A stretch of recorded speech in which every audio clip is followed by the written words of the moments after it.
अल्पसंख्यक समाज के सभी बच्चों को और उसको किसी सीमा में न बांधकर उनके आगे बढ़ने के सभी अवसर खुले होने चाहिए। इसलिए हमने मदरसा बोर्ड को समाप्त करके अल्पसंख्यक शिक्षा में सुधार का हम विधेयक लेकर आए हैं। मुख्यमंत्री पुष्कर सिंह धामी की सरकार ने राज्य की शिक्षा व्यवस्था में एक ऐतिहासिक बदलाव की शुरुआत कर दी है।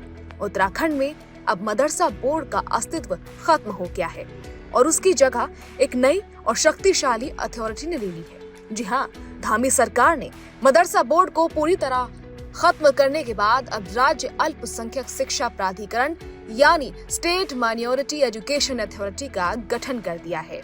राज्यपाल की मंजूरी मिलने के बाद इसकी आधिकारिक अधिसूचना भी जारी कर दी गई है। ये कदम राज्य के अल्पसंख्यक शिक्षण संस्थानों को आधुनिक बनाने और वहां पढ़ने वाले बच्चों को बेहतर भविष्य देने के इरादे से उठाया गया है।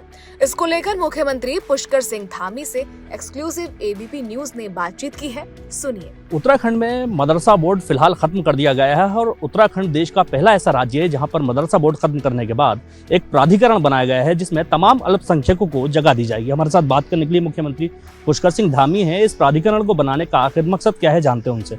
सर, इस प्राधिकरण को बनाने का मकसद क्या है, क्योंकि कई विपक्ष के लोग आवाज भी उठा रहे हैं कि साहब एक ही पक्ष को दबाने के लिए कोशिश की जा रही है।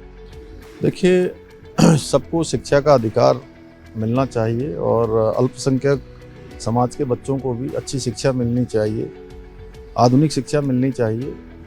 उनको भी हर क्षेत्र में जाने का अवसर मिलना चाहिए। शिक्षा के माध्यम से उनका विकास होना चाहिए, न कि कट्टरवादी सोच, 500 वर्ष पुरानी मानसिकता की शिक्षा। और इसके पीछे हमारा हेतु था, जब हम विधेयक लेकर आए थे, कि इन बच्चों को भी आगे बढ़ने का अवसर मिलना चाहिए। अल्पसंख्यक समाज के सभी बच्चों को और उसको किसी सीमा में न बांधकर उनके आगे बढ़ने के सभी अवसर खुले होने चाहिए। इसलिए हमने मदरसा बोर्ड को समाप्त करके अल्पसंख्यक शिक्षा में सुधार का हम विधेयक लेकर आए हैं, जिसमें अल्पसंख्यक शिक्षा के समाज के अंदर काम करने वाले विभिन्न वर्गों में जो लोग रहते हैं, उन सभी विद्वान लोगों को इसमें शामिल किया है। उनकी अनुशंसा के आधार पर सभी औपचारिकताएं पूरी करने के बाद आगे चलकर इसमें और सुधार के कार्यक्रम किए जाएंगे। नए इंस्टीट्यूशन जो खोले जाएंगे उनको स्वीकृति प्रदान की जाएगी और ये देवभूमि उत्तराखंड में एक नई शुरुआत हुई है।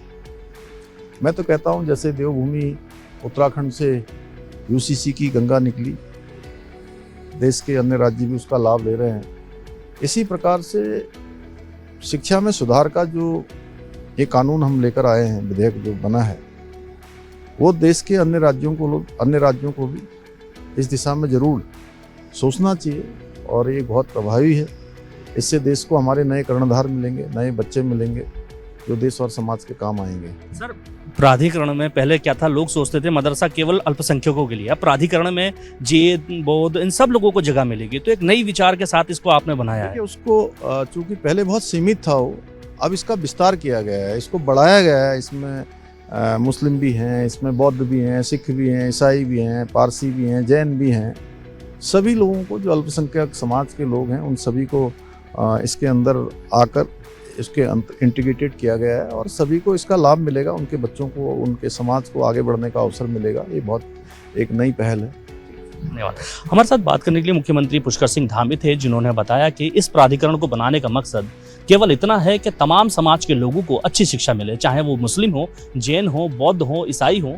इन सभी को इस प्राधिकरण के जरिए एक अच्छी शिक्षा देने की शुरुआत उत्तराखंड सरकार करने वाली है। तो उत्तराखंड में मदरसा बोर्ड का चैप्टर अब पूरी तरह बंद हो चुका है। मुख्यमंत्री पुष्कर सिंह धामी ने साफ कर दिया है कि उनकी सरकार अल्पसंख्यक बच्चों के हाथों में सिर्फ किताब ही नहीं, बल्कि एक बेहतर भविष्य की चाबी देना चाहती है। हालांकि अब देखना ये होगा कि इस नए शिक्षा प्राधिकरण के आने के बाद मदरसों की तस्वीर कितनी बदलती है और इस फैसले पर विपक्षी दलों और धार्मिक संगठनों की क्या प्रतिक्रिया रहती है। इस खबर पर आप अपनी राय हमें कमेंट करके जरूर बताइए।